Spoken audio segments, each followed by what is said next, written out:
Hey there, YouTube. This is Stephen Reyes, now officially SR Vocal Productions. And I had a question from one of my awesome YouTube commenters. The question was about the general auditioning scene as far as who does the casting director pick between the awesome actor who didn't really look the part but man had awesome skill in comparison to the guy that was on the nose for the original image of the character but couldn't really act as much and didn't really have a whole lot else going for him, right?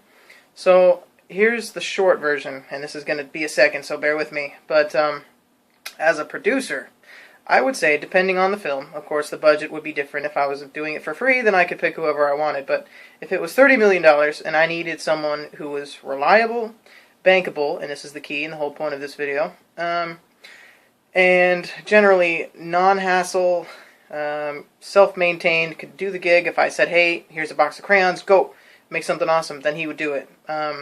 In comparison to the actor who's brand new, who's fantastic, but doesn't really know if this is his gig, doesn't really know if, what his confidence level is when he gets put into certain situations. Who knows? What other reasons could you think of? But so in that case, if it was $30 million, I need to know that basically the term bankability means I'm going to bet money that this person, when I put him in this position, can get the job done. Whether or not it's beautiful, I don't know, but I wouldn't have picked him if he couldn't get it done, right? In comparison to that one silver bullet that is awesome but may or may not go haywire. The problem is when people come in to this casting office and they say, I'm good to go, I got this, and they give this awesome, awesome performance, that's great. Most likely we'll, automatically consider them, but if they can't take direction, if they can't deliver that same thing steadily, say if it's especially in the character voice business, some people think, oh, I have a cold, now I can do this crazy, Darth Vader voice, but when it comes time later to do it again, they need to have a cold again, and that's obviously not feasible.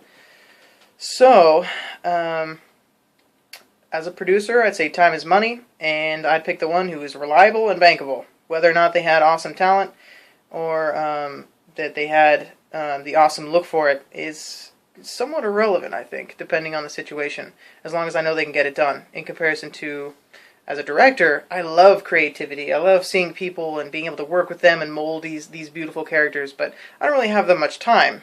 Even as a director, you still don't have that much time, because time is money, and you could lose your job because somebody else is losing money, and nobody likes that.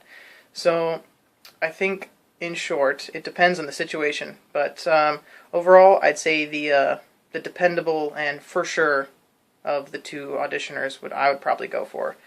And of course, you may or may not see a couple people cast for the same thing, depending on what they look like. You could probably get away with a lot. Who knows? In the voiceover world, if they've got the same voice, that's great. I don't care. I'll use all kinds of different people. It means I got to pay each one less. So but I'm just kidding about that one. It doesn't really matter to me. But YouTube viewer, if I answered your question, feel free to leave a comment and or other questions. But I think that's about it. If you guys have any questions, comments, complaints, concerns, likes, dislikes, whatever's more fun for you, let me know. I like to hear feedback, and you'll hear and see lots more things coming up. And we'll talk to you guys later. Have a good one.